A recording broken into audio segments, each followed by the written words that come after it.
Hello, you guys, and welcome back to the podcast. My life is chaotic right now, so I'm very excited for you guys to enjoy me in my very chaotic state. We have a dog who just walks into the screen at some point. Things are falling in the background. It's a little bit crazy as I am navigating this very wild change and exciting change in my life, but obviously want to give you guys the most incredible content. So I had to have my good friend Rachel on. Rachel Spencer is a business coach and she specializes with building highly engaged communities and launching, which is amazing because your bitch cannot launch. I do not launch. I don't do launch processes. And even though we didn't really go into a lot of launching, what we really covered in today's episode was a lot of her just journey in business. Rachel's been doing her business now for 8 years. She also owns a real estate property and she's turned that into an Airbnb. She's expanding her empire. She has just navigated all these massive changes over the last 8 years with an engaged audience that buys from her like wildfire. So if you're a business owner and you want to understand how to change your relationship with your audience, if you want to make them hot, active piranhas ready to pounce, she and I talk about that today on the episode. But we also really talk about like gaps that people are facing when they're trying to scale. Because as someone who's navigated a lot of different changes in business, she has such a unique perspective on the principles and the like just focuses that she's stayed true to, which has allowed her to have a successful business through personal craziness, changes in the online space, new audience, new marketing initiatives, all the good stuff. So I hope you guys enjoyed this episode. Enjoy.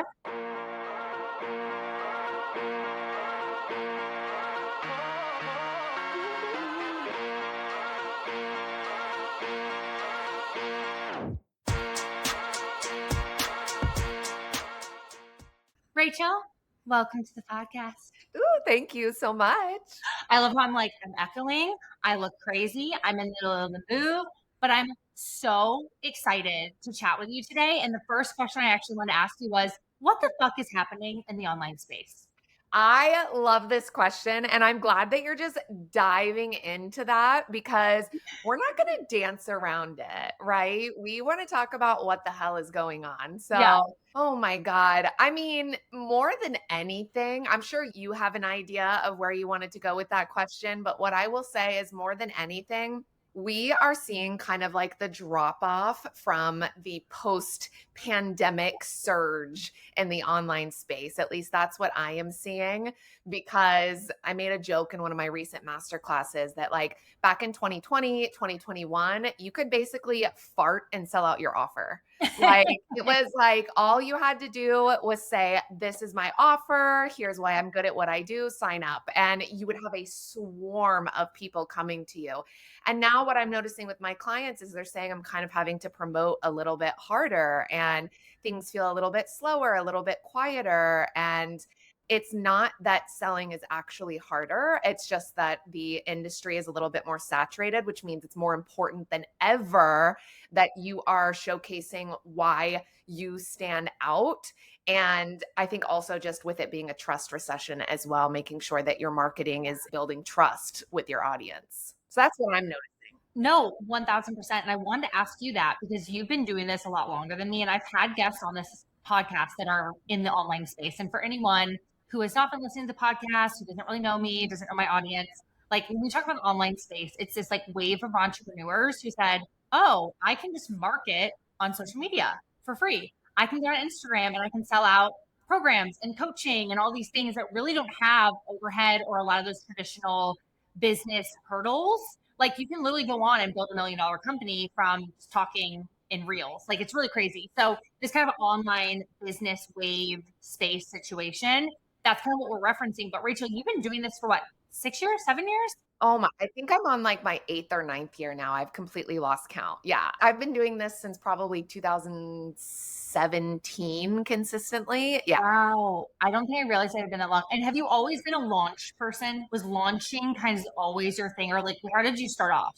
Not necessarily. So back in like 2016, 2017, I was actually doing self-love coaching. Not very many people know that about me. What?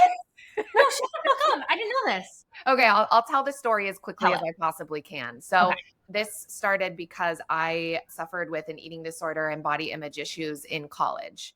And I was also an acting major. So I moved to New York, which is where I live now. And I very quickly realized, okay, if I ever want to heal from this, if I ever want to love myself and get healthy, like I really can't be in this industry because it is all about your looks, typecasting, your body, your weight, all of that. So it was like constant pressure, constant focus in that area. So I decided to leave acting. And of course, I loved New York, which is why I'm still here. Yeah, yeah. But I kind of was like, okay, well, what the hell do I do with my life now? Because I legitimately got a degree in acting. What the hell?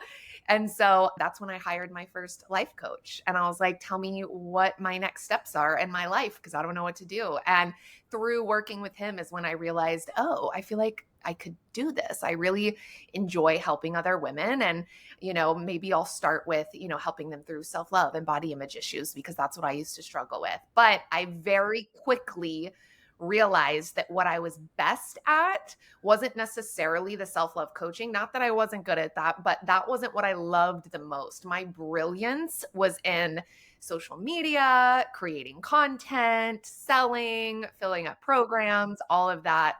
And one of my Instagram posts ended up going super mega viral. I was featured in Self, Allure, The Today Wow. Show, Teen Vogue, all of that. And so that's when I kind of started having people ask me, okay, tell me more about how you went viral, or tell me more about how you booked out your one to one coaching. Tell me more about how you create social media content. And so that's when I kind of moved into that. So that's the quick story there. I went from self love coaching to more like social media slash sales Yeah, coaching. And it wasn't until, through launching my first few programs, realizing, okay, wait, this is a skill that I love as well. And so yeah, it's kind of how it developed from there. But I will say, I just want to say for the record that I believe that my true skill isn't even necessarily launching. It's what goes into the launch, which is creating an obsessed and hot audience. yeah. No, for sure. You're definitely known for that. And I think you're probably person number 15 or 20 who told me I started with one thing and I realized I was actually extremely passionate about another. And then I launched kind of something else, or not even like you launched it, but there was demand for what you were doing. And therefore it naturally became a business. You didn't even have to really create the business because that's where Buy the Blazer came from. Like I grew a financial coaching business to basically $1 million in a year and a half. And people are like, you did this on TikTok? Like that's where it came from. And then a lot of people knew me for TikTok. And then I kind of built the consulting firm that we are now. But like I didn't really know where that was going to go. So you really created a business from demand. Can you tell me just a little bit? Because I think a lot of people feel a lot of heaviness around like the multi-passionate thing. Like I like this, but I like this, but I like this. But where do I start? You started one business. Did you have two different businesses? Did you just pivot? Did you transition? How'd you like move into the business coaching world? Nobody's asked me this question before, so this is a good question. But A I very will good say, question asker, Rachel. Very yeah. good. I will say that it was kind of a tough transition, but only because I had built such an engaged community on my Instagram surrounding my self love coaching and my self love kind of persona. And so what I did was I actually started a Facebook group specifically about business, and I would relate my results back to the level of engagement and community building and the audience warmth that I had over on my self love Instagram. So it started to work in my favor. And I actually scaled to my first six figures just with that, 1,000 person Facebook group. I wasn't posting on Wow. Instagram about business at all. And so from there is when I decided, well, I can keep utilizing this Facebook group and I'm sure I can continue making six figures. But I really think that what got me here won't get me there. And if I really want to scale to 500,000 or 1 million, like I can't put all my eggs in this one basket and I need Yeah. to expand because business is really what I love to do. And so obviously it all starts with the question of, do I start a brand new account or do I share with my audience that I'm making a pivot? And I just decided to pivot and everyone was super supportive and yeah. It just like worked out. But I think that's really important to talk about though, because so many people, like I always say, like one of my philosophies in business is people put structure before momentum. Yeah. And for you, you're like Facebook group, 5 seconds to build. Build the community. It's just part of the process. You didn't add a lot of funnels, adding all the structure. You were like, I'm just going to get people obsessed. I'm going to start building excitement Yes. around this. And I actually think that's what you and I have in common. Because fun fact, I don't launch. Like I can tell you how to launch. I'm not a launch girl, so it's so fun. And then we're like on this call together because I'm like, launching, what the fuck? But like, I think the one thing you and I both understand is like you and I both approach, I think, I'm excited to figure this out on the call. We Yeah. approach things through the lens of momentum. Like, do you have people excited? Do you have people crazy about what you're talking about? Do you have people who are like binging you and obsessing about you? And like, is Yes. there excitement there? We build momentum before we ever build structure. So I'm curious, am I right on that as far as how you launch and do things? Do you Absolutely. also view it in that perspective? Well, absolutely. Because I mean, think about, I'm sure you've had clients like this where it's like they overthink, overthink, overthink, analysis paralysis, trying to get this offer perfect. And then they do have the perfect offer, the perfect funnels, the perfect emails, everything's perfect. And then they launch it to crickets. And it's like Yes. because you were more focused on the offer than you were on your audience and your content and your marketing and creating that level of demand. So I 100% agree with that. It is so much more about creating the demand because I also believe that the demand informs the offer and informs everything Thank that you're creating. you. Yeah. Yes. Yes. So, okay, tell me then the community piece. Is it because you're a dynamic person? Is it because you were an actor, so you know how to like get the engagement going?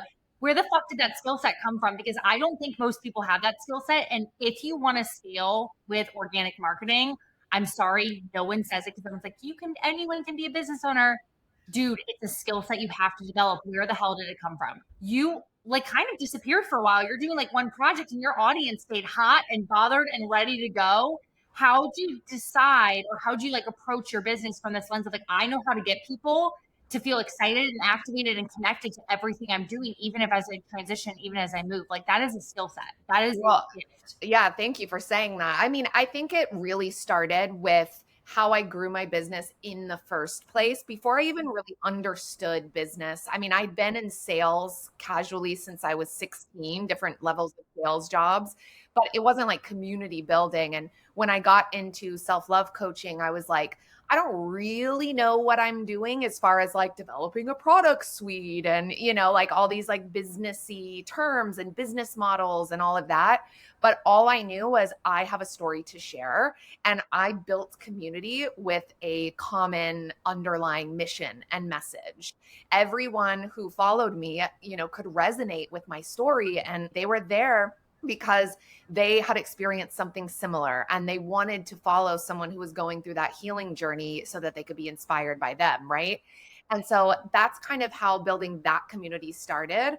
And then it was the same thing for business. When I moved over to business, I said, okay, anybody can teach you sales, anybody can teach you marketing. Why do people follow me? And so I really had to focus on rallying my audience around that underlying mission and message. And for me, it's always been breaking the rules, doing things my own way, autonomy in that sense, embracing imperfection. We just talked about how I'm wearing pajamas on our call right now. Like just Workout shirt, workout shirt. Yep. exactly. I mean, like that's just kind of become my brand and rallying my audience around that and having people follow me and saying, well, I follow Rachel and I'm in her community because she doesn't just teach things one way. She is very individualistic with her teaching. She really stands by breaking the rules of outdated sales practices. And that's, what I value as well. So that's what I learned as far as like real community building. It isn't just who has the most flashy content or the best graphics or the biggest team or who posts the most often. It's like, how are you really building that trust with your audience? And how are you really building that relationship? And that's what builds a community. Yeah. I think a lot of pushback whenever I talk about this topic is people are like, but I've evolved and changed. Yeah. So how do I abandon my old audience? Do I assume that they'll come with me? Do I try to keep a common thread? Like, I think a lot of people get very uncomfortable with the idea that they're going to evolve and change so much. Like, is their community going to abandon them in the process? How did you navigate that? Did you have any issues with that? Do you feel like they like came with you? Like, I'm sure that's something that you had to tackle over 8 years. No, I mean, it's so interesting because when I look back again at like what my values are and like how I started my community in the entrepreneur world, like my values have kind of always been the same with like, F the patriarchy, like fuck the rules, embracing imperfection. I mean, that Yes. used to look different with like showing my cellulite and showing my imperfect body with the self-love community. Obviously, that's different than showing imperfection in business, but it's always been that underlying thing. And for me, I was like, okay, I could start a separate account and start from scratch, or I could trust that the people who are meant to follow me into this next iteration or there's this next era of my business will stick around because this is who I am. And this different side of my business or this previous version of my business, like, yes, it's changing, but I'm still the same person. So you can either evolve with me or, respectfully, I'll say goodbye. Yeah, it actually reminds me of a conversation I had the other day when I was talking about like my fear in marriage or like relationships, which you probably have your own perspective on as well, obviously, because I am not married. I'm just coming from this like fear of something that's not even my reality right now. But I was like, what keeps people together for years? What keeps people together in their 20s, their 30s, their 40s, their 50s, like through all these life changes, through death, through heaviness, through moves, through whatever. I was like, it's your values. Like when you have someone who you're just like, I'm rooted in that, and I think that's so true because you're talking about that with your community. Like you as a person have not shifted. Maybe the way you show up has changed. Maybe your messaging's changed. Maybe even your business has changed, but you've like rooted in values. How do you bring people into a community rooted in values for people who are like, I also don't want to expose so much of myself? Like, have you ever struggled with exposure, sharing too much, not sharing enough? Like, what's your like perfect balance? Like, how have you navigated that? I probably do share too much. I now, don't that, think there's such a thing. I now don't that think you're so. asking that question, I'm like, no, I think I just overshare. No, but I mean, people ask me this question all the time, and it always goes back to how I feel about the Kardashians. I'm like, Okay. I think that someone who is a really good storyteller can tell you what they want you to know about the story without you actually knowing the full story, which is why you can watch something like the Kardashians. Whether or not you watch it, you know that they are reality TV stars. They have their life on television for the world to see. But it's like, how many times do they say, you don't actually know me? And we think we know them because we see them overshare on their show, but it's like, no, that's calculated what they are showing us. So I like to think of it that way of like, you can still share so much of yourself with your audience while still keeping some of it private and only sharing like what you want people to see.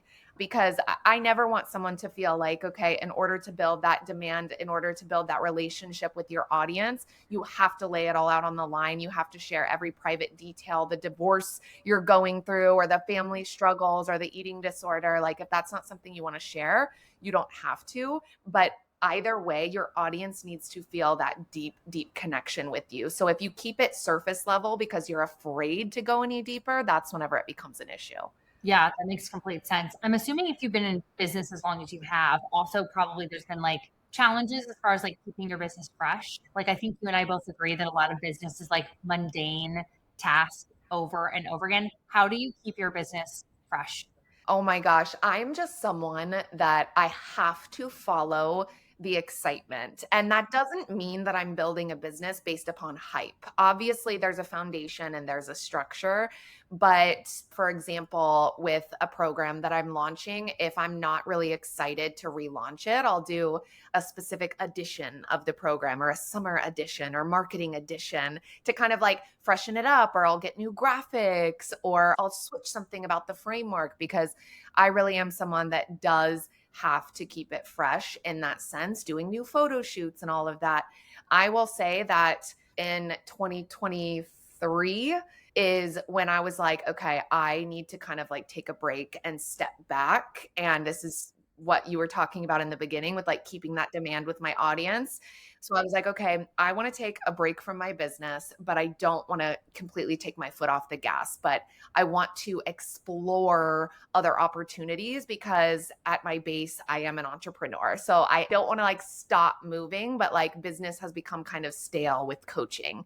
And so that's when my husband and I decided to purchase a home in Texas and turn it into an Airbnb. Yeah. And I utilized my skills from business and my marketing and all of that in order to keep the excitement alive with my audience, but also choose a target market and book out our Airbnb, promote our Airbnb with that. But anyway, my point is like it's okay if you have to take a step back and like pursue other opportunities, but that's how I kind of kept my community alive was I wasn't taking a step back from them. I was taking a step back from what I was doing in my business. So that meant that while I was exploring other opportunities, I still kept them involved. I was asking them questions about different color palettes or what would you like to see in your Airbnb and was bringing them along on the process, sharing the highs and the lows. And I think that's why when I finished the Airbnb process and went back to business coaching again, It was like it wild. kind of Like like you, came back yes. because my audience was like, I've been watching you this whole time. You didn't leave. Yeah. I remember that. Like I was like, oh, she's like been doing her thing. I watched her like through the process. Like we've been following her now for like 2 years. And I literally was like, oh my God, she's like selling off this fucking program. I don't think she's talking about coaching in like 6 or 7 months, which is insane. This is kind of a random question, but I actually want to ask you a little more personal. What's your vision for business? Because you're an entrepreneur. Like you're probably gonna launch more businesses. Is coaching the end all be all? Do you have the vision of having multiple different streams? Like what's the vision for you?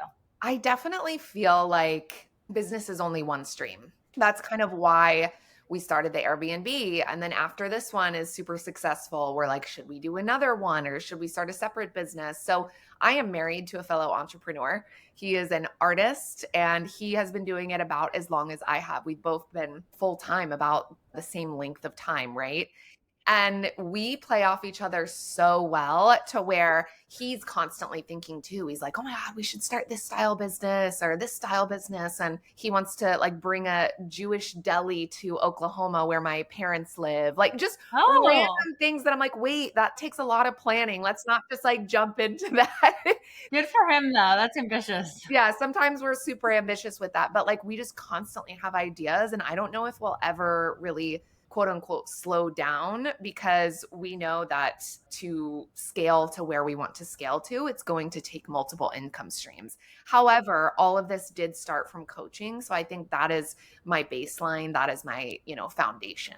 That makes total sense. How is it like being married to an entrepreneur? Do you I knew recommend you were going it? to ask that. Do you recommend it? Or is it like, this is crazy? Because, like, they always say, like, get in the rooms. You want to be surrounded by people. You're literally, I mean, you guys are surrounded by each other. No, I mean, I can't explain how helpful it is because I feel like no one understands entrepreneurs like a fellow entrepreneur. Now, well, are you with an entrepreneur? No, I'm not. Okay, I'm because I was gonna say I don't want to offend saying No, no, no, it's okay. Also, too, like, I don't think there's any like right way or wrong way of anything, but you have a unique perspective because a lot of people don't have that. yeah.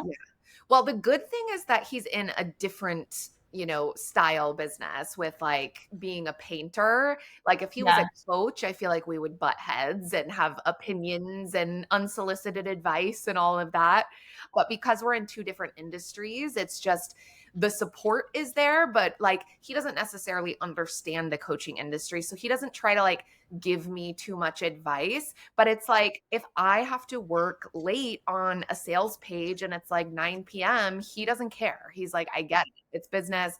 Go for it. If he is making a sale late at night and we're trying to start a movie, I'm not mad at him. I'm like, go make your sale, baby. Like, I totally understand. And then we'll start the movie after. Or, my ambitious dream of starting the Airbnb, I kind of brought it to him and I said, I kind of have this idea. But he instantly was like, let's go, let's do it. I'm behind you 100%. Like, let's start researching, and I'm like, who else would do that with me? So that's one thing I will say is just understanding the late nights and the frustrations and the celebrations. It really, really helps. Yeah. How has your dynamic changed in regard to like influence? One thing that I know my audience struggles with that I think everyone does is like staying in your own lane. There's a lot of noise, especially now.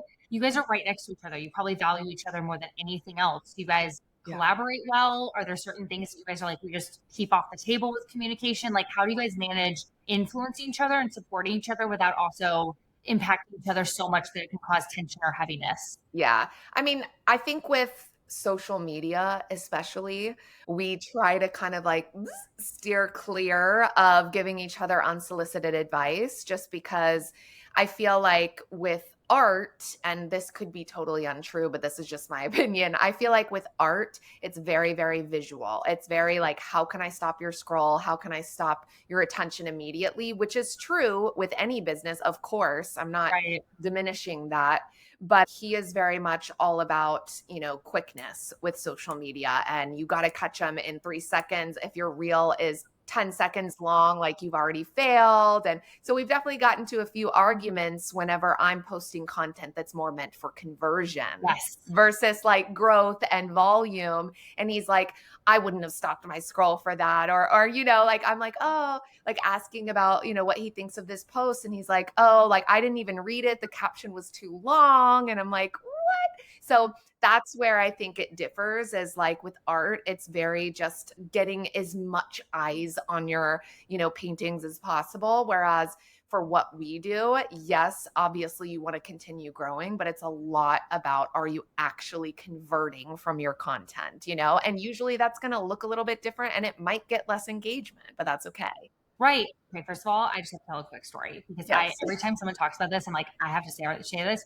I have been in this situation. I hired for like a quick one-time call, like a brand strategist, very much same as your husband, lots of visibility, quick scroll, volume game. I'm a conversion girl. And she literally was going through my Instagram and she's like, this makes sales. Like it was kind of like a what are you doing? And she wasn't trying to be mean, but like she's coming from a we create visibility content. We are throwing and casting a wide net. I don't get great engagement. I don't get a lot of people that follow me. Like I really have like my bread and butter people that follow me, they buy everything, they're in my world for forever. We approach it from a different lens. And I remember, like, first of all, if that would be my spouse, I would have probably spiraled. But I remember getting that feedback and I'm like, I clearly am not stupid, right? But like I that was very hard. I think we all struggle with outside influence and staying in our lane. Obviously, it sounds like you guys have kind of found your buffer Yeah. zones in Well, we've that. also been together for almost 10 years now. So You're I like, think I know we figured it. we have definitely figured it out, but I love that story because it's so true. Like, there's just such a big difference between like creator style content that gets views. And I think that there's a time and a place for that, of course. But when it comes to conversion content and like speaking to the warmer part of your audience, that surface level stuff with like the hooks and the flashy stuff, it's not what actually converts. And Yeah, people need to realize that. yeah. Have there been any, not in obviously specific individuals you'd call out, but there have been any other seasons of your business where you've kind of questioned the direction you are going? You've maybe had like difficulty in feeling comfortable staying in your own lane. Like, have you struggled with that, or have you just always been like I'm on my path, bitch. I know what I'm doing. No, I mean, I definitely think that I'm human in the sense that as the industry has evolved, I've had to evolve with it, but I've had moments where I'm like, but I don't wanna. So like creating, this sounds so silly, but even just like creating talking reels, and I'm so good on camera. There should be no reason why I don't want to do this. But it was definitely a hard transition whenever that kind of became the thing. And there were more creators talking on camera. And that was like the thing that people, needed to do more of. And I was like, I just want to keep creating my carousels. Like, Yeah, you are a carousel girl. I'm a That's for sure. carousel queen. Like, that's what I love to do. I'm obsessed with visuals. I just love it. The colors, the visuals, all of that. And so that was something that I was like, okay, I have to evolve though, because with the rise of TikTok, it's all about video content. And again, it has nothing to do with my skills or not being good on video because I'm an acting major for fuck's sake. But at the same time, it was just like I was comfortable with a certain content style. And so that's why it was hard to be like, okay, but the industry is evolving. You have to evolve too. So I will say, in that sense, yeah, I had trouble with the evolution. But as far as like questioning myself, I don't know if I've ever questioned myself just because I have always been rooted in, again, like breaking the rules and like doing things my way. Because from the beginning, I had a year back in 2022. I think it was 2022, where I only posted on my Instagram feed 30 times in the entire year. I only sent a handful of emails, but I was showing up every single day on stories. And I still had a $600,000 year. If a coach literally came to you and said, or if a client came to you and said, I don't want to post on my feed, I don't want to send emails, and I still want to make over $500,000, your first thought is like, that's crazy. Like, like nobody would actively teach that. That's not good practice. But that year I was going through a lot of major internal shit, and that was as much as I could handle showing up. And I just got really, really good at showing up exclusively there. So I was still able to make money. And so that was just proof to me that like anything can work for me if I go 100% in. Yeah, and that's a very important thing to share because I always say that too. Like, there is so many different ways to scale. Like, people are like, just tell me what to do. And I was like, bitch, if it was that easy, it just isn't. And that's what's so hard. And the thing that I also think you and I very much agree on is we really look at business principles. Like, the idea is we're getting in front of our audience and we're getting them connected to what we're saying on a day-to-day basis. That can happen from posts, but it also fucking can happen from stories, especially if you have enough people in your audience that if you can convert it a certain percent, like, you're going to hit your goals. Yeah. So I have also done that. Some of my best sales week, I didn't post on Instagram all week. I didn't actually create any new content. So I definitely think it's an important thing for the audience to hear. Like, there is no, like, if you post every day, it leads to X. Or if you Right. don't do this and this, it won't. Like, it really is like, what principles are you following? And if you're hitting that principle, you can do it in a unique way. It doesn't have to be this like standard, you have to show up this is this way in order to be successful. Are there any other principles in your business that you really like live by, or philosophies that have really helped you with success? I mean, I just want to piggyback off of that too and say that the reason that that was possible for me was because of the audience that I had built and because of the momentum that I had built. And that's what people don't realize. I actually wrote a post recently that said how my hot audience saved my business. Wow. Okay. I have to go back and read that. Yeah, it was during that year whenever I was struggling with a lot of internal shit and I just did not have the energy to market here, there, everywhere. And I didn't yet really have the systems to back it up because so much that happened was so sudden. And so it was like, okay, all I have the energy for is Instagram stories. So I'm going to make it work. But because I had such a loyal audience from the past couple of years, they followed me. They didn't care where I was showing up as long as they got their daily dose of Rachel. Like, they followed me and they were excited to still buy from me. And so that's why I think growing an audience and a community and prioritizing that relationship with your audience and the trust and just having demand overall is what builds momentum in your business, no matter what you're going through, the ups and downs. So I don't think that answers your question, but I was like, I have to piggyback off of that. And that is kind of a principle, right? It is. Well, you like are very much the other thing that I was talking to a couple clients about recently is they're like, I'm posting, I'm posting, I'm posting. I'm like, yeah, you're like yelling at your audience, not like, naturally, but something you're also very good at. I don't know if I would call it a principle, but it is like the reason I think your audience is also very engaged is like you literally break like the wall. It's like the screen does not exist. Yeah. I feel like when I'm watching you, it's like I'm having a FaceTime with you, I'm talking to you, your audience talks back to you. Yeah. Therefore, like, you guys are always in conversation. You're not sharing information to them. It's really like you guys are in collaboration mode. I feel like you did a really good job of this when you were launching your Airbnb. You were constantly asking for feedback, constantly getting Yeah. them involved. Like, do you agree that that has also been like a big reason your audience has felt so like connected to you? Because Dan, like, they talk back to you, girl. Like, they Yeah. connect with you. Well, it's exactly what you said. Like, we've all seen the content, the I know you more than you know you style content that's like, you're not making money because you're not doing this, or you're not making money because you're doing this. And Every I day. get why that can work because you are, opening their eyes and educating them on a problem that they didn't realize that they had. Like, if we want to get into the strategy, I get it.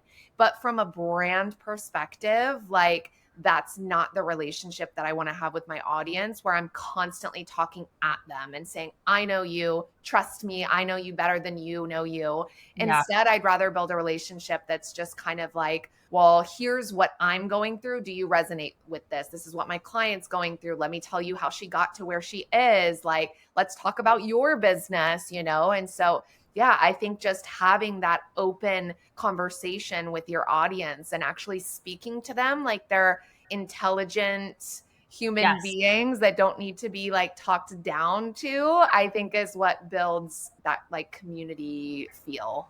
Yeah, it's the conversation I always have around authority versus conviction.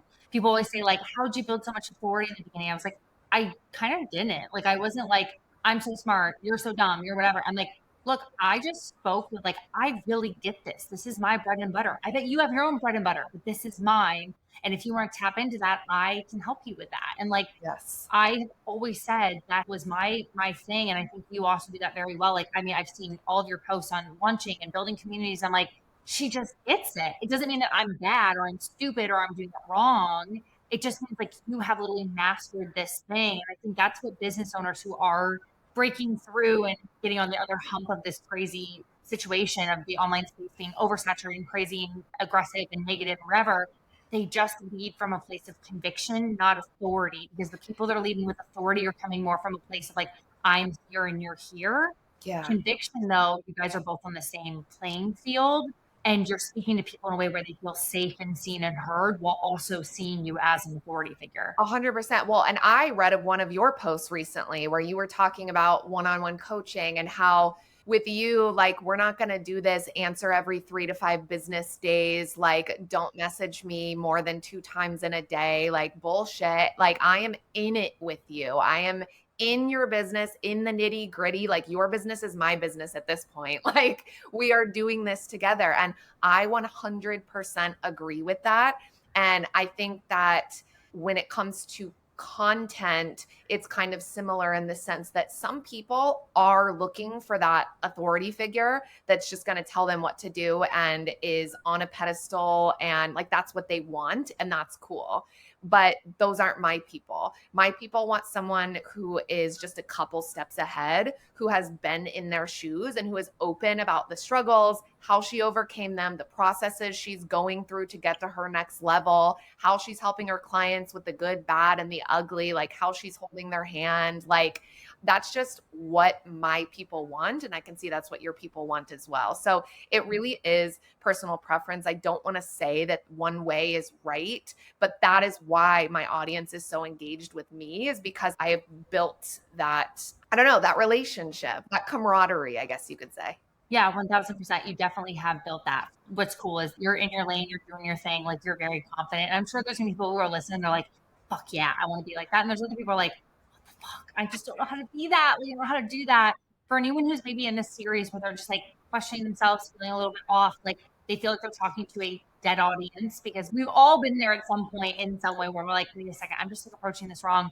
What could they audit or look at? Like, what are a couple of things that they could go and do this week, today, to start to maybe make shifts and re-engage their audience and also just kind of break that wall that is separating them from what they're sharing and what people are wanting to receive and feel from them? I mean, number one thing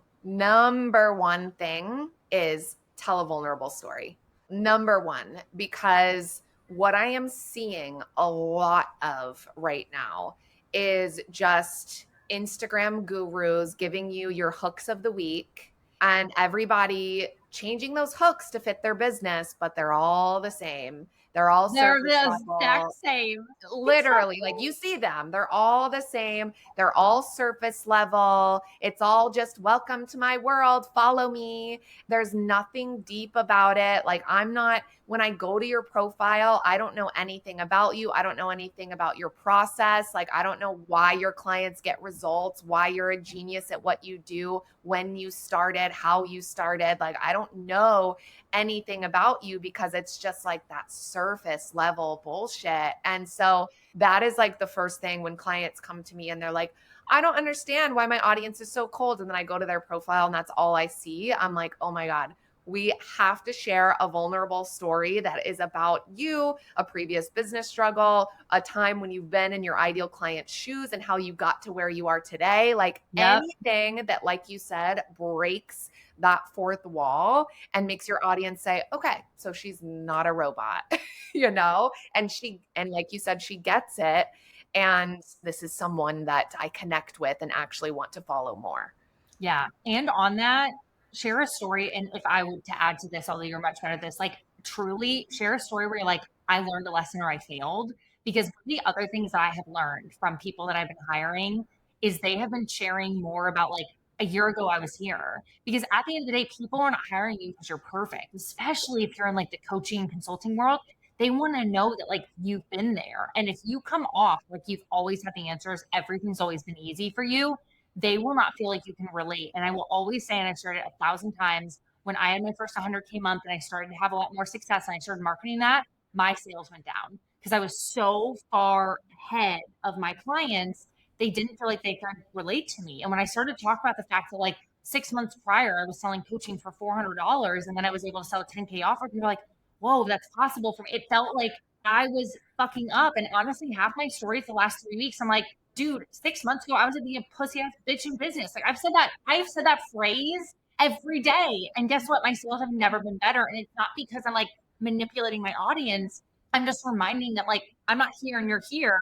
We're both here, but we're just in different lanes and we're navigating things differently. And I think when people feel safe in like how they're absorbing content and how they're feeling content from you and how they're reading your words and how they're like viewing your stories or whatever it is, like there's something that just makes investing with you not feel heavy. Yeah, it's that emotional safety that was created. Yes. Mhm. Yes. You're so freaking good at that. And so I'm really happy that you come on and talk about how you create communities and what this looks like, because I do think there's a lot of people out there who are like, it can't be this hard, right? Like people really want to work with me and want to like experience my greatness, because I know a lot of people who are the best at what they do, they're just not being seen. And I think that those women deserve to be seen and have the businesses Oh, that they want. absolutely. Well, and think of it this way, because I know this kind of started with like, oh, you're the launch queen, and me trying to explain that I'm the launch queen because of this, because of the relationship with my audience. Is like, think about it this way. When you have this relationship with your audience and they see you as an authority in the sense that we've been talking about, and they trust you and they know that you get it and they resonate with you, they align with your values, they feel like they're part of your community, that level of trust that is built. Imagine now selling your offer to people who are that in love with you and who you've built that emotional safety with. That's what makes sales so much easier when your marketing is very much focused less on talking at your audience and more so building that relationship with them. So I just wanted to put that into perspective because so many people are like, how do I make more sales? Like, how do I have a higher cash launch? Like, what do I need to do? Do I need to be posting this many times per day? And da da da. And my whole thing is, well, what did you do 3 weeks prior to your launch? Yeah. Because if you didn't warm up your audience and build that relationship, build that trust, build that emotional safety, that's why it's taking longer to make sales, if at all. Yeah. Oh, so freaking well said. Rachel, I have one more question for you. What is something that you are indulging on right now? It can be anything, just something you're loving, indulging on, drinking every morning, reading right now, just anything you want to share with our audience that they can go check out. What am I obsessed with? What am I obsessed is my new word. I'm like, ooh, I like it. I what am like I it. absolutely obsessed with? Well, I mean, this is the Full Plate of Pasta podcast. And Better be pasta than Mitch. I was about to say that last night I went to my absolute favorite restaurant, Carbone, and had the best pasta in the freaking world. And I'm obsessed with food. So I'm definitely indulging in food in the sense that, like, I believe that when I am feeling my absolute best, Mm-hmm. I am making the most money in my business. So I'm like, how can I indulge? How can I feel good? So I spend all my wealth on like expensive, delicious restaurants. So that is the first thing that I will say. Okay. What is something else That's a I'm good just one. It's a pasta one. We've never had a pasta one before. yeah, well, I was like, I mean, come on, that's why I was drawn to you. No, I'm kidding. Obviously, I just drool pasta out of my mouth. It's hot as fuck. Of course, people love it. You know, it's like a Exactly. slutty podcast, and it's not even about. It's not about that. It's not about pasta. Like, what am I doing? But you know what? People fucking love it. Also, by the way, I've never been to Carbone, which is nuts. Ugh, oh my God. Never been It's ever, and I love so good. Scoots. And every time they talk about it, it's just, I'm like, why have I not been? So I'm gonna They have to don't give. have them in Chicago, right? I don't I don't know. think they have a Carbone in Chicago. I think it's only New York, Vegas, and Miami, but they need to get on it They because need to get on it. you They need. gotta have it. I do want to go because I'm like so good. So I'll be So hitting that next pasta weekend. is definitely my indulgence. And Good girl. if I had to say anything else, it would probably be that I am finally starting to build my wardrobe because I've always been someone who is just like, I don't care. I just want to be comfy. I just want to wear my leggings. And I'm still that way, but I am starting to indulge in a, bigger, better wardrobe, trying to figure out my style and what I like. And so that's what I would say. Well, I have a client who's a stylist, so I'll be sending her your Oh, way. yes, But please. also, we were talking about this in the beginning, so I'll just share this for everyone. When Rachel and I first met, we were at a dinner for entrepreneurs, and a lot of people were like, I love your dress. I love your dress. I wore a nightgown to the dinner. It was from Sleeper, if you guys are familiar with Sleeper, and they have very luxury pajamas because for me, I also like to be comfy. I own a lot of clothes, a lot of shoes, but like if I'm not comfortable, I will not wear it. I will not put it on. And I love pajamas, but like I don't want to be in like, something that looks like a pajama set or like stripes or flowers or something. So Sleeper has the most amazing pajamas. So if you have not indulged in Sleeper sleepwear, get it on sale. Don't spend $500 for the pair. But like you go and have the feathers, they have the late, they have all the cool stuff. They are so comfortable. I wear them out with heels, and then I literally just hop in bed and go to bed. Oh my God, obsessed. What better way to That's end this fucking next for podcast? me. That's next for Pasta me. and fucking luxury sleepwear, you bitches. Like, oh fucking hey. Rachel, thank you so much for coming on. This was so much fun. Oh, thank you so much for having me and for asking deeper questions. And I feel like it was a really good conversation. It was such a good conversation. All right, I'll talk to you soon, girl. Yes.